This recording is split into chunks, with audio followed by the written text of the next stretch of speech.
నమస్తే BCN news కి స్వాగతం. నా పేరు నీలిమ. ముందుగా ముఖ్యాంశాలు. దుబాయ్లో నిర్వహించిన తెలుగు డయాస్పోరా కార్యక్రమానికి భారీగా తరలివచ్చిన గల్ఫ్ దేశాల ప్రవాసాంధ్రులు. తెలుగు జాతిని ప్రపంచంలో నెంబర్ 1 గా నిలుపుతామన్న చంద్రబాబు. విశాఖకు గూగుల్ డేటా సెంటర్తో పాటు ఏఐ హబ్ కూడా వస్తుందన్న మంత్రి పయ్యావుల. నిన్నటి వరకు గూగుల్ ని గోడౌన్ అన్న జగన్ ఇప్పుడు తానే తెచ్చానంటున్నారని ఎద్దేవా.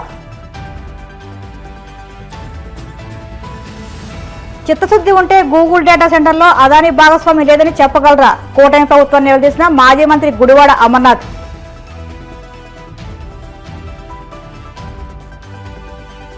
తిరుమల శ్రీవారిని దర్శించుకున్న డిప్యూటీ స్పీకర్ రఘురామకృష్ణరాజు. ఆలయ మర్యాదలతో స్వాగతం పలికిన అధికారులు. యుఏఈ పర్యటనలో ఉన్న ఆంధ్రప్రదేశ్ ముఖ్యమంత్రి చంద్రబాబు గల్ఫ్ దేశాల్లోని తెలుగు ప్రజలతో ఆత్మీయంగా సమావేశమయ్యారు. తన పర్యటనలో చివరి కార్యక్రమంగా దుబాయ్లోని లీ మెరిడియన్ హోటల్లో ఏర్పాటు చేసిన తెలుగు డయాస్పోరా సదస్సులో ఆయన పాల్గొన్నారు. ఈ కార్యక్రమానికి అనూహ్య స్పందన లభించింది. UAE, Saudi Arabia, Kuwait, Oman, Bahrain, Qatar వంటి గల్ఫ్ దేశాల నుంచి ప్రవాసాంధ్రులు తెలుగు ప్రజలు భారీ సంఖ్యలో వచ్చి తమ అభిమానాన్ని చాటుకున్నారు. ఈ సభకు మంత్రులు TG Bharat, BC Janardhan Reddy, AP NRT chairman Vemuru Ravi తదితరులు హాజరయ్యారు. Council general of India Dubai Satish Kumar Sivan గారిని అడిగాను, ఇటీవల ఎప్పుడైనా ఏదైనా ఇండియా నుంచి ఎవరైనా వస్తే ఇంత రిసెప్షన్ ఇచ్చారంటే చరిత్రలో ఎప్పుడూ జరగలేదు, ఇంతవరకు నేను చూడలేదు. దీనికంటే పెద్ద హాలు లేదు కాబట్టి ఈ హాల్లో ఈ మాత్రం ఉన్నారు. ఇంకా పెద్ద హాల్ ఉంటే ఆ హాలు కూడా ఫుల్ అయిపోయేదని వారే చెప్పే పరిస్థితికి వచ్చారు. పిల్లల ఉత్సాహం చూస్తున్నాం, అదే మరి తల్లిదండ్రుల ఆనందం చూస్తున్నాం. ఈరోజు చూసిన తర్వాత నాకు అనిపిస్తుంది, నేను కోరుకున్నది నా జన్మలో ఇదే. ఎక్కడికి వెళ్ళినా తెలుగు వాళ్ళు ఉండాలి అనుకున్నాను. ఉండడమే కాదు, ఆనందంగా ఉండాలని ఆకాంక్షించాను. ఈరోజు మిమ్మల్ని చూస్తే నాకు ఒక నమ్మకం వచ్చింది. డ్రోన్ సిటీ పెట్టి ఓర్వకల్లు కర్నూలులో భవిష్యత్తులో యుద్ధానికి కావాల్సిన డ్రోన్స్ కానీ ఇక్కడ సింగపూర్లో మీరు దుబాయ్లో రేపు చూడబోతున్నారు, ఎయిర్ ట్యాక్సీలు వస్తున్నాయి. అవసరమైతే దుబాయ్కి కూడా ఎయిర్ ట్యాక్సీలు మనం సప్లై చేసే పరిస్థితి భవిష్యత్తులో ఉంటుంది. అన్ని యూజ్ కేసెస్ కూడా తయారు చేయడం, పైలట్లు తయారు చేయడం, రిమోట్ కంట్రోల్ డ్రోన్ ఎట్టు వాడాలను వాడడం, ఇవన్నీ కూడా తొందరలోనే మనం లాంచ్ చేసే పరిస్థితికి వస్తాం. ఎలక్ట్రానిక్ సిటీ, ఏరోస్పేస్ సిటీ, ఇలాంటివన్నీ చేసి ఇంకో పక్కన గ్రీన్ హైడ్రోజన్ హబ్ గా మనం తయారు చేయబోతున్నాం. ఎక్కడెక్కడ సోలార్ గాని, విండ్ గాని, అదే మరి పంప్డ్ స్టోరేజ్ ద్వారా గ్రీన్ ఎనర్జీ కూడా దోహదం చేసి అవసరమైతే వేరే దేశాలకు గ్రీన్ హైడ్రోజన్ ద్వారా ఎలక్ట్రిసిటీ మనం సరఫరా చేసే పరిస్థితి కూడా వస్తున్నాం. ఇలాంటి వినూత్నమైన కార్యక్రమాల్లో మనం ముందుకు పోయినప్పుడు మిమ్మల్ని ఒకటే కోరుతున్నా, రాబోయే 10 సంవత్సరాల్లో వినూత్నమైన మార్పులు రాబోతున్నాయి. 1 గవర్నమెంట్ 1 సిటిజన్. ప్రభుత్వానికి అందరి సిటిజన్స్ యొక్క డేటా అంతా కూడా తీసుకుని డేటా లేక్ క్రియేట్ చేస్తున్నాం. కాన్ఫిడెన్షియాలిటీ మెయింటైన్ చేస్తున్నాయి. డేటా లేక్ వల్ల హిస్టారికల్ డేటా ఉంటుంది, ప్రజెంట్ డేటా ఉంటుంది. ప్రతి ఒక్క ఫ్యామిలీకి ఎలాంటి అవసరాలు ఉన్నాయో అన్ని కూడా టార్గెట్ చేస్తాం. ఏఐ ఉంది. 42 పారామీటర్లు అవేర్ ద్వారా రియల్ టైం డేటా కలెక్ట్ చేస్తాం. టెంపరేచర్, హ్యూమిడిటీ, రెయిన్ఫాల్, లేకపోతే air quality, wind direction, pest ఏ విధంగా ట్రావెల్ అవుతుంది, సర్ఫేస్ వాటర్, ఇవన్నీ కూడా చేసి రియల్ టైంలో డెసిషన్ తీసుకునే పరిస్థితి వస్తుంది. విశాఖకు గూగుల్ డేటా సెంటర్ మాత్రమే కాదని ఏ హబ్ కూడా వస్తుందని మంత్రి పయ్యావుల కేశవ్ అన్నారు. వైసీపీ అధినేత జగన్ బెంగళూరు నుంచి రావడం, గుడ్డ కాల్చి మొకాన వేయడం, మళ్లీ బెంగళూరు వెళ్లిపోవడం చూస్తున్నామని, నిన్నటి వరకు గూగుల్ను గోడౌన్ అన్నారని ఇప్పుడేమో నేనే తెచ్చానంటున్నారని ఎద్దేవా చేశారు. తమకు ఆదాయం కంటే ప్రజల ఆరోగ్యం ముఖ్యమని అన్నారు. మద్యం మీద ఫేక్ ప్రచారం చేస్తున్నారంటూ వైసీపీ అధినేత జగన్పై ఆగ్రహం వ్యక్తం చేశారు. జగన్మోహన్ రెడ్డి గారికి స్పష్టం చేయదలుచుకున్నాం. ఉక్కుపాదంతో అణిచివేయడానికి సిద్ధంగా ఉంది. ఎక్కడైనా అక్రమ మద్యంతో సంబంధం ఉన్న వాళ్ళు ఎంతటి వాళ్ళైనా సరే ఉక్కుపాదంతో అణిచివేస్తాం. గంజాయి బ్యాచ్ మీద ఎట్లా ఉందో ఇవాళ అక్రమ మద్యం మీద కూడా పడుతున్నాం. మీరేమన్నా అక్రమ మద్యాన్ని బయటకు తీసుకొచ్చారా? మా ప్రభుత్వం తీసుకొచ్చింది. That is the example. మా ప్రభుత్వం పనిచేస్తోంది అనడానికి. నువ్వేందో అక్రమ మద్యం ఫ్యాక్టరీలు పెట్టారు, నడుపుతున్నారు. నడిపే బయటకే రావు కదా జగన్మోహన్ రెడ్డి గారు. మీరు చేశారు కదా, భూములు, ప్రెసిడెంట్ మెడల్లు, గోల్డ్ మెడల్లు, ఈ రాష్ట్రం దేశంలో లేనటువంటి బ్రాండ్లను తీసుకొచ్చేసి ప్రజల ప్రాణాలతో చెలగాటమాడారు కదా.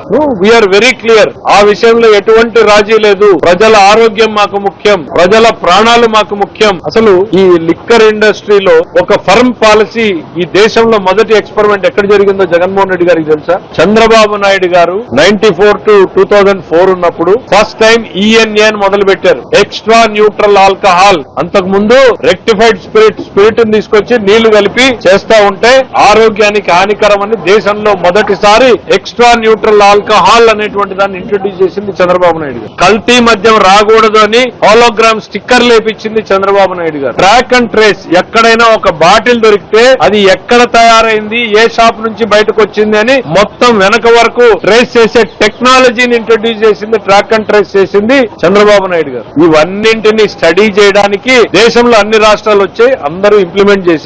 మీరొచ్చి మీకు కావాల్సినటువంటి విధానాల్ని అవలంబించారు. 5 ఏళ్లలో ఏం జరిగిందో మనం కళ్ల ముందు చూసాం. ల్యాబ్ రిపోర్ట్లు ఇచ్చాయి. ప్రాణానికి హానికరమైనటువంటి కెమికల్స్ ఇందులో ఉన్నాయనేటువంటి చెప్పారు. మీరు మాట్లాడలేదు, ఉలకలేదు, పలకలేదు. ఎందుకు? వ్యవస్థ మొత్తం మీ అనుచరుల చేతిలో ఉండిపోయింది. ఫ్యాక్టరీలు లీజుకు తీసుకున్నారు. బ్రాండ్లు మీవే, ఫ్యాక్టరీలు మీవే, సప్లై చైన్ మీదే. ఇవాళ లిక్కర్ కుంభకోణంలో ఎన్ని పేర్లు బయటకు వస్తున్నాయో మీరు చూస్తా ఉన్నారు. టోటల్ క్యాష్ డీలింగ్స్ నడుస్తా ఉన్నాయి. మేము దాంట్లో నో రాజీ, నో కాంప్రమైజ్. ప్రజల ప్రాణాలు మాకు ముఖ్యం, ప్రజల ఆరోగ్యం మాకు ముఖ్యం. మళ్ళీ ఈఎన్ఏ మీద స్ట్రిక్ట్ గా పెట్టాం. ఉక్కుపాదంతో అణిచివేయడం వస్తుంది కాబట్టి ఎక్కడికక్కడ దాడులు జరుగుతున్నాయి. ఎవరున్నా బయటికి తీసుకొస్తున్నారు. పార్టీతో సంబంధం ఉంటే సస్పెండ్ చేస్తున్నారు. మిగిలిన వాళ్ళ మీద కేసులు పెట్టేటువంటి పరిస్థితులు ఉన్నాయి.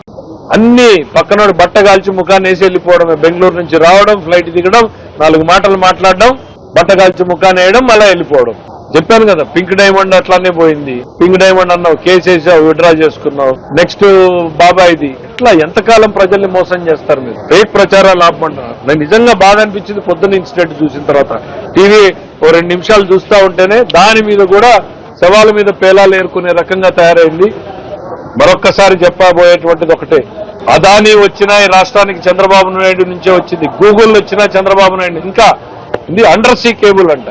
నిన్న లెటర్ రాశాడంటే సింగపూర్ గవర్నమెంట్ వేస్తుంది. జగన్మోహన్ రెడ్డి గారు సిఫీ వేస్తోంది. ఇవాళ అసలు ఎవరు కేబుల్ వేస్తున్నారు? నువ్వెవరికి లెటర్ రాశావు? గవర్నమెంట్ ఎక్కడన్నా కేబుల్ వేసిందా? ఏంటండి అసలు?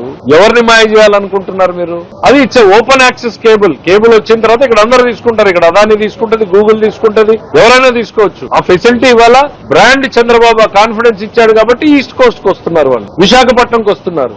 న్యాచురల్ గా అద్భుతాలు సృష్టించే శక్తి మనకుంది విశాఖపట్నానికి అని చంద్రబాబు నాయుడు గారు చెప్తా ఉంటే మీరు దాన్ని ఉపయోగించలేదు. ఇవాళ ఆయన వచ్చాడు, మార్కెటింగ్ చేసుకుంటున్నాడు, కంపెనీలు వస్తున్నాయి. దాన్ని చూసి మీరు ఏదో రొమ్ములు కొట్టుకుంటూ నేను చేశాను. దయచేసి మీకు వస్తామంటే మీకు గూగుల్ లొకేషన్స్ అడ్రస్ పంపిస్తాం. అది కూడా గూగుల్లోనే చూసుకోవాలి మీరు. అదానికి ఇచ్చిన ల్యాండ్స్ ఇంకా ఇప్పటికే అట్లానే ఉన్నాయి. మేము వచ్చినా క్యాన్సిల్ చేయాల.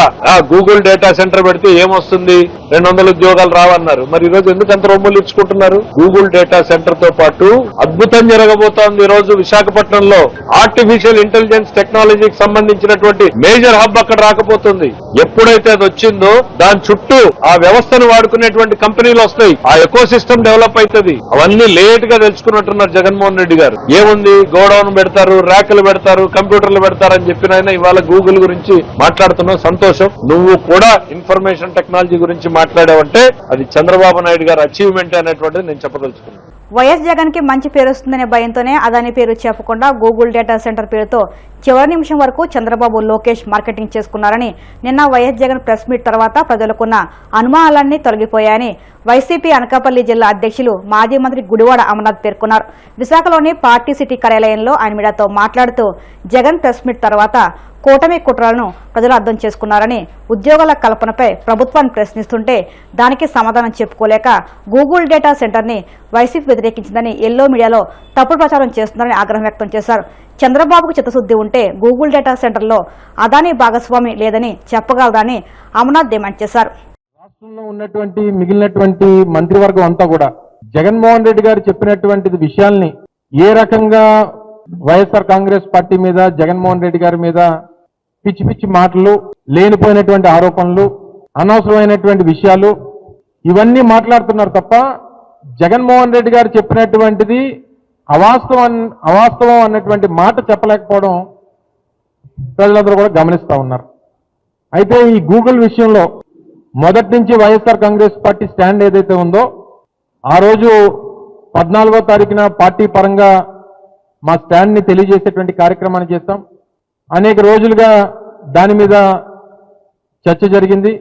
కొన్ని మీడియా ఛానల్స్, కొన్ని పత్రికలు, ముఖ్యంగా ఎల్లో మీడియా మొదటి రోజే గూగుల్ డేటా సెంటర్ ని వైఎస్ఆర్ కాంగ్రెస్ పార్టీ స్వాగతిస్తుంది అనేటువంటి మాట చెప్పినప్పటికీ మరి మేము చెప్పింది అర్థం కాలేదో, లేదా మేము చెప్పినటువంటిది మేము ఏం చెప్పినా సరే మాకు నచ్చిందే మేము చూపిస్తాం అన్నటువంటి ధోరణో, ప్రజలకి వైఎస్ఆర్ కాంగ్రెస్ పార్టీ మీద, వైఎస్ఆర్ కాంగ్రెస్ పార్టీ చెప్పినటువంటి విషయాల్ని మా మీడియా ద్వారా ప్రజల్ని తప్పుడు దారిలో చూపించాలనేటువంటి ఉద్దేశము ఈ సెలెక్టెడ్ మీడియా ఒక రకమైనటువంటి తప్పుడు ప్రచారాన్ని చేసేటువంటి ప్రయత్నం చేసింది.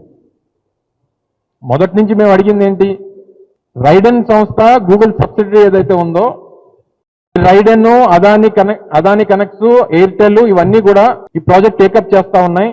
చేస్తున్నటువంటి ఈ ప్రాజెక్ట్ లో ప్రభుత్వం కేబినెట్ తీసుకున్నటువంటి నిర్ణయంలో 200 మంది ఉద్యోగాలు అనేటువంటిది సంస్థ చెప్తా ఉంది. ప్రభుత్వం ఏమో 1,88,000 అని చెప్తా ఉంది. దాని మీద క్లారిటీ ఇవ్వండి అనేటువంటి మాట అడిగాం. ఎకో సిస్టమ్ గ్రో అవడం, ఎకో సిస్టమ్ ద్వారా ఉద్యోగాలు రావడం అనేటువంటిది సెకండరీ సబ్జెక్ట్. కానీ ఇనీషియల్ కమిట్మెంట్ ఏంటి అనేటువంటి దాని మీద క్లారిటీ అనేటువంటిది మొదటి నుంచి అడుగుతా ఉన్నాం. సరే, దానికి సమాధానం చెప్పలేక ఇష్టం వచ్చినటువంటి మాటలు మాట్లాడారు, ఏది పడితే అది చూపించేటువంటి ప్రయత్నం చేశారు. సో ఇవన్నీ పక్కన పెడదాం.